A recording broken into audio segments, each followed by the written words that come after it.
so smart that we would be lucky to, I don't know if I'm supposed to say this, but he's contemplating a run for Congress in the 50s.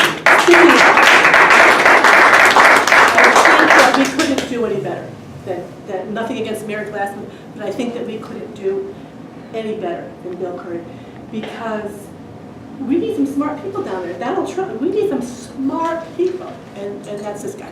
So I'm going to let you have the privilege of hearing from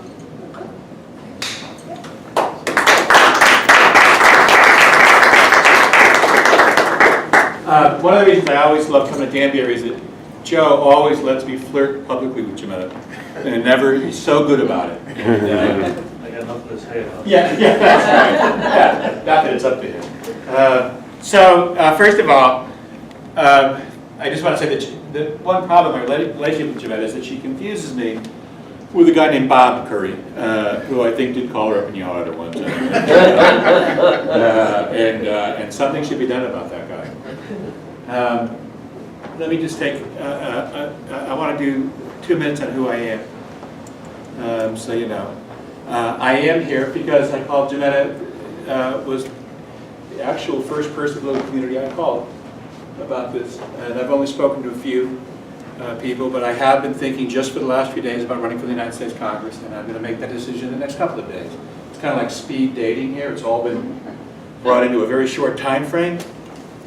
And in most of the decision, I have spoken to some donors to see if the thing is financeable, and to a few of the activists that I've worked with to see how they feel. And then mostly I'm going to spend the next couple of days talking to my family and a little bit to myself in the grand old Irish tradition, because it really is, it's such a big thing. One thing about having spent your life in politics, for all of you who have, you know how hard these decisions can be. As I pointed out to people, I've always been a populist, I've always been a progressive, but I'm a cheap progressive. One thing I've said to people many times is you can make the change or you can write the check. And if we have the guts to change the rules, the government won't have to spend so much money cleaning up the carnage. If you have a real living wage, if you don't deregulate Wall Street, if you have a health care contract, the public option, I'm very proud, Chris Murphy just introduced almost the same proposal at the federal level last week, and he's right. And he's right. And the idea was all the people who pay the most, it's small businesses, self-employed, the people who in this country, this isn't about left-right, this is about small versus big. And the people who pay the most for health care are the small businesses and self-employed. And the industry used to tell us in hearings that the reason was that they got sicker and that they were harder to solicit and administer. All untrue. The main reason that this little guy pays more for health care in America, and still does, is that they're easier to price gouge. It's the same reason groceries cost more in the inner city, because people don't have the market clout. And so the proposal I made then was simple. Open up the state employee health care plan. We already have 100,000 lives. We pay 20% less than they're paying right now. They join us and their premiums drop. And then our costs go down because we have a bigger pool. We can negotiate better prices for ourselves and our administrative costs go down. We have to take a process that's still hold of government across the board. We have to make this government work better. In Harper's Magazine this month, I was called, in a cover story in Harper's Magazine, said I'm the strongest internal critic of the Democratic Party emerging.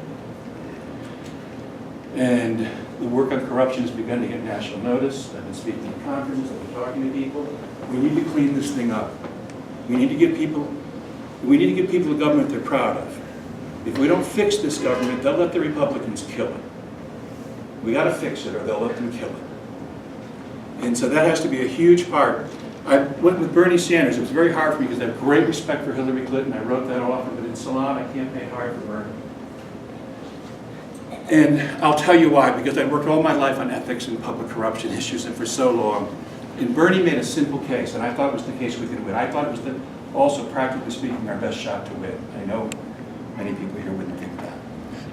And Bernie's argument, if you take it down, was this. 1, the democracy is corrupt. 2, the middle class is dying. And 3, the reason the middle class is dying is that the democracy is corrupt.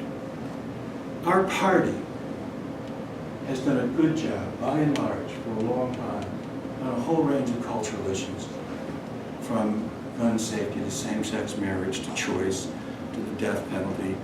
They're across the board. Our people have given good leadership. Where we haven't been strong is on the fundamental questions of political reform and the distribution of wealth, income, and opportunity in America. And we used to be fighting, all of us, Rainbow Coalition, everybody on one bus. The point was we were all, a minimum wage isn't about one group or another. Universal health care is not about one group or another. Honest government isn't about one group or another. It's about getting everybody back on. And so I think we have to go back and be what the Democratic Party was in its glory days, a tribune for working people, for average middle-class families. And that doesn't mean to the exclusion of the poor, that means broadening the middle class.